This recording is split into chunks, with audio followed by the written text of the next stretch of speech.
வணக்கம் ஆசிரியரின் உடன்பிறப்புகளே. இன்று திருவள்ளுவர் ஆண்டு 2056 தை முதல் நாள். இன்று தமிழ் புத்தாண்டு. அதாவது தமிழ் புத்தாண்டு என்று சொல்லப்படுகிறது.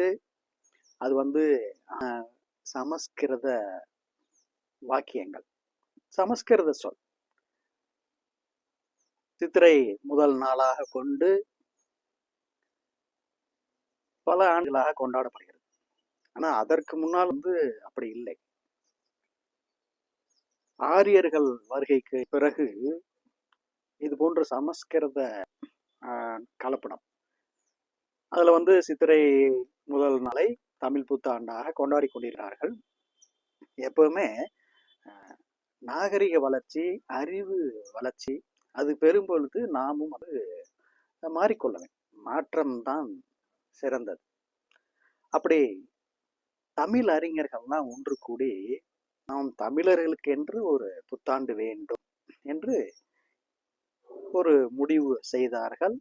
அந்த முடிவின்படி தை முதல் நாளை தமிழ் புத்தாண்டாக கொண்டாடுவது என்றும், திருவள்ளுவருடைய பிறந்த நாளிலிருந்து இந்த ஆண்டு கணக்கை தொடங்குவது என்றும் முடிவு செய்தார்கள்.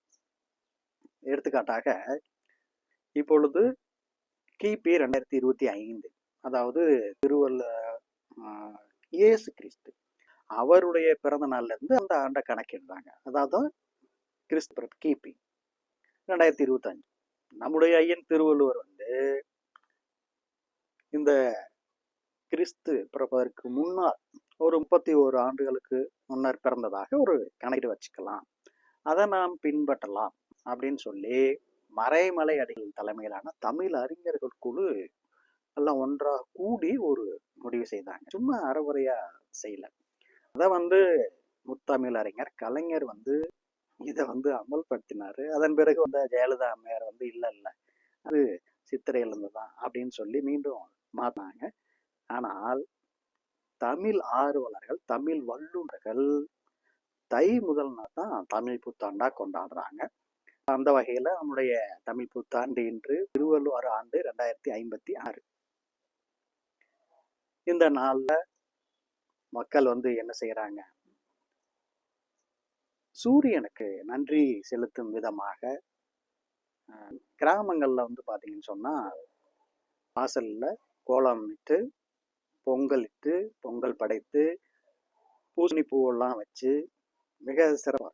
நகரத்துல அதுக்கு வாய்ப்பு இல்லை. வீடுகளையே பொங்கல் வைக்கிறாங்க. இப்ப பல மாதிரி சர்க்கரை பொங்கல், இனிப்பு பொங்கல், அப்புறம் சாதாரண வெண்பொங்கல்லாம் வச்சு இந்த பொங்கல் திருநாளை சிறப்பா கொண்டாடுறாங்க.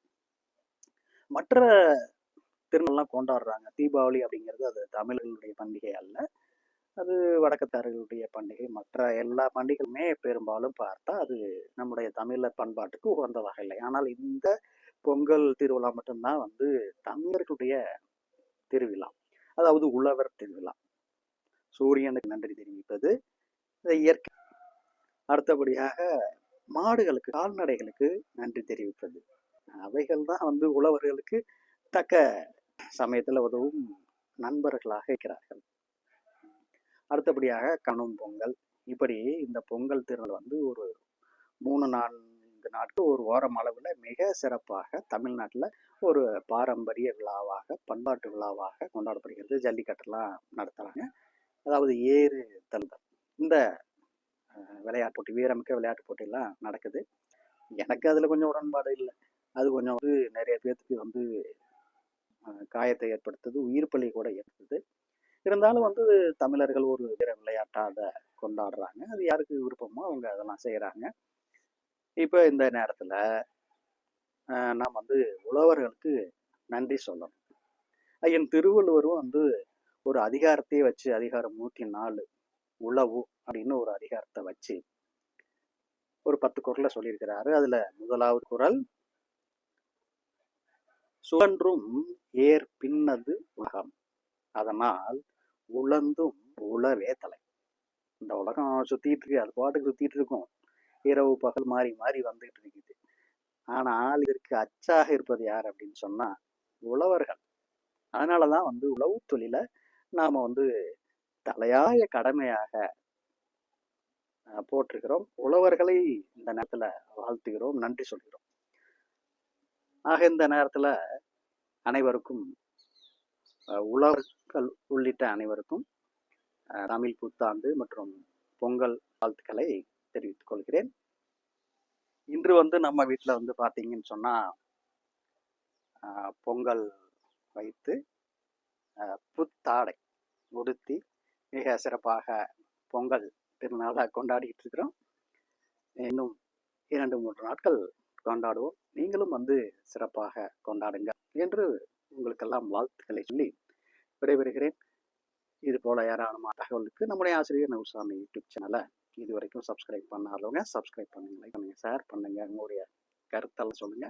மானமும் அறிவும் மனிதருக்கு அழகு. நன்றி, வணக்கம்.